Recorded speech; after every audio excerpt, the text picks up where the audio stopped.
Tout le monde a des passions. On y accorde plus ou moins de temps, d'énergie.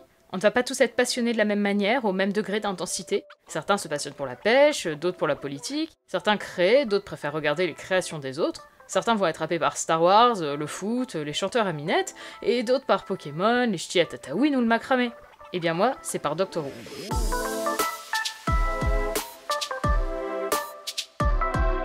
J'imagine que, comme moi, si vous regardez cette vidéo, vous possédez un lien particulier avec cette série plus grande à l'intérieur.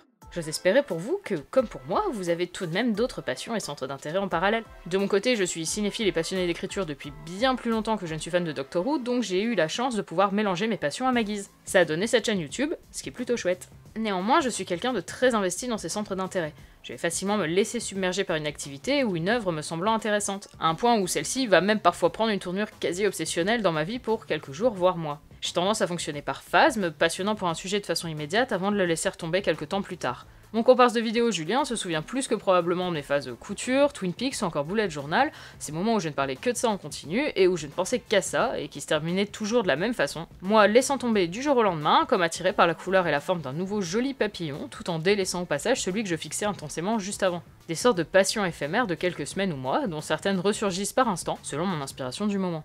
Doctor Who fut d'abord pour moi une passion éphémère, mais c'est devenu bien plus que ça. Mon premier rapport direct à Doctor Who date du 19 février 2011. J'en avais déjà entendu parler via mon oncle, qui est un fan de longue date, et via le blog de Davy Mourier. Mais c'est complètement par hasard qu'avec ma bande de copains de l'époque, nous sommes tombés devant la première diffusion française du double épisode, Le Labyrinthe des Anges. Et là, on est resté scotché. Pas un ne parlait. On fixait l'écran avec des yeux de merlan frit. La décision fut immédiate. On se lance dans cette série. C'était ma nouvelle obsession du moment. On s'est enfilé des dizaines d'épisodes à la suite, et dans n'importe quel ordre en plus, notre visionnage n'avait aucune logique. Saison 5, puis saison 2, puis les spéciaux entre deux, puis saison 3, avec la première moitié de la saison 6 en parallèle, etc.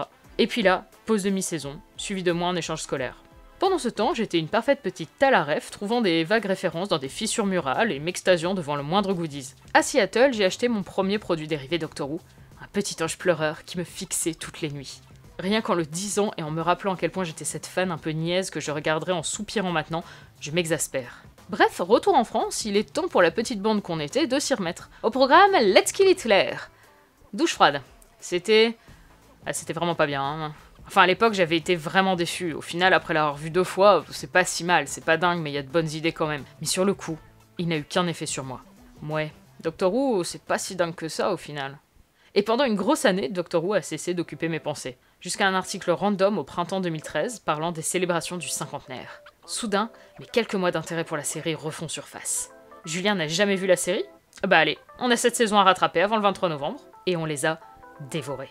Rien à voir avec mon premier visionnage, celui-ci est rigoureux, régulier, ordonné. En 3 épisodes, on est déjà accro. Et bien vite, on tombe à court. D'habitude, une série, tu l'as finie et tu n'as pas beaucoup d'autres choix qu'attendre la saison suivante. La hype a le temps de retomber et la passion naissante de s'éteindre. Pas avec Doctor Who. Je me souviens comme c'était hier de Julien, après qu'on ait regardé un épisode avec attention, déclarant d'un ton égal « On pourrait regarder les classiques après ». Les classiques ? m'étais-je étonné. Mais il y a une bonne dizaine de saisons au moins et elles ne doivent pas exister avec des sous-titres français.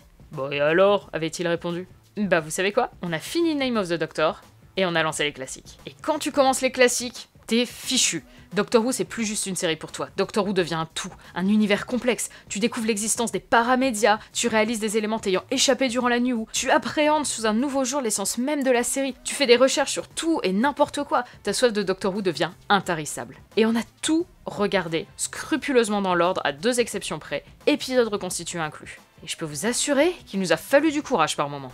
Mais voilà, 3 ans après avoir commencé la série, 1 an après avoir lancé une chaîne YouTube spécialisée sur le sujet, on avait accompli ce qui me semblait incommensurable, regarder intégralement tous les épisodes de Doctor Who.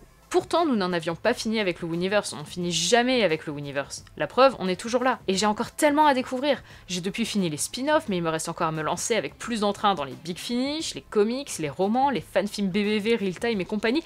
Non, je suis loin d'avoir fait le tour, et Doctor Who m'appelle sans cesse, et même si mes trop nombreux et chronophages centres d'intérêt me bouffent un temps conséquent sur mes temps libres, aucun n'égale Doctor Who. Mais Doctor Who n'a pas été la première œuvre de fiction pour laquelle je me suis passionnée au point que ma famille me considère à moitié starbée. De mes 8 à 12 ans, j'ai fait partie de la première vague de ceux qui se feront appeler les Potterheads. Je ne me contentais pas de dévorer les livres. Ah non, non, non, ça c'est pour les amateurs, ça. Non, j'avais tellement relu les 3 premiers tomes que j'en avais retenu des chapitres entiers. Et grâce à ça, je me suis plongée dans mes premiers écrits. Des Harry Potter-like, bien entendu, comme tout jeune Potterhead qui se respecte. Et en décembre 2003, tout s'est brisé. 3 ans que j'attendais fébrilement la sortie du tome 5, et j'ai détesté. Vous voyez les Whovian soixantenaires pleurnichards dépités par l'arrivée de Whittaker ou l'écriture de Moffat? Bah c'était moi, la gosse de 12 ans, déçue, son gros volume vert sur les genoux, se sentant trahie par ce qui avait pourtant occupé son esprit pendant 4 années. Depuis, je regarde avec une tendresse folle ces moments passés à me prélasser dans cet univers et m'y plonge toujours avec plaisir, mais ma phase Harry Potter m'est passée.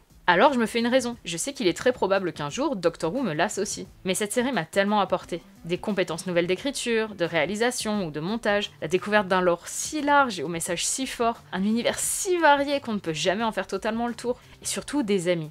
Oui, c'est très niais, mais il serait ridicule de ne pas admettre l'impact que Doctor Who a eu sur ma vie réelle, que ce soit via les gens que je rencontre sur les groupes de fans, dans les événements, dans nos commentaires, ou via ceux rencontrés de cette manière qui sont devenus plus que des connaissances. Parfois j'ai l'impression que le Whooniverse, c'est une espèce de gigantesque secte de joyeux lurons et vieux grincheux tous obsédés par une simple histoire d'extraterrestres dans une boîte. Je ne vous cacherai pas que c'est en tout cas l'image qu'en ont mes parents. Mais je pense que l'attachement fort de nombreuses personnes à ce fandom, c'est sa capacité à être universel et inclusif. Si un jour Doctor Who prend une direction qui me déplaît, et que je ne me sens pas l'envie de continuer, j'espère que j'aurai l'intelligence de faire ce pas en arrière pour laisser ceux toujours fans en profiter. Je serai peut-être toujours passionné par les épisodes passés, mais j'espère sincèrement que j'aurai ce recul nécessaire pour me dire les nouveaux épisodes, ils me sont pas destinés. Et pour apprécier de voir de jeunes fans prendre la relève. Ou peut-être ferai-je partie de ces fans incapables de comprendre que les évolutions sont nécessaires pour faire survivre ce type d'œuvre.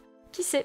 Parce que mine de rien, j'ai beau dire des vacheries ou descendre certains épisodes ou airs, en réalité j'aime toutes les airs de cette fichue série. À des degrés variables bien sûr, mais honnêtement je peux compter sur les doigts d'une main les épisodes que je déteste véritablement. Et je sais que je peux facilement passer pour une hater avec mon potentiel à en faire des caisses. Mais au fond, l'air Matt Smith je l'aime bien, Riversong je l'aime bien aussi, cette tête de cochon de Christopher Eccleston de même, et même Peter Davison, si je vous jure. Je pense que si je critique autant la série, c'est justement parce que je l'aime d'un amour profond et que j'essaie de la décortiquer pour en retirer le meilleur, et ça fait partie du job de fan d'être là à pinailler et à ressortir des détails insignifiants. Et si on se contentait de regarder et d'apprécier sur le coup, on serait juste des spectateurs lambda. Donc en y réfléchissant bien, ça me va d'être une pinailleuse, d'être une râleuse, d'être obsessive, parce que paradoxalement aux yeux de certains, c'est ça qui me rend heureuse. Avoir des passions nous rend heureux. Alors, je suis plutôt satisfaite que c'est cette passion-là qui m'ait trouvée.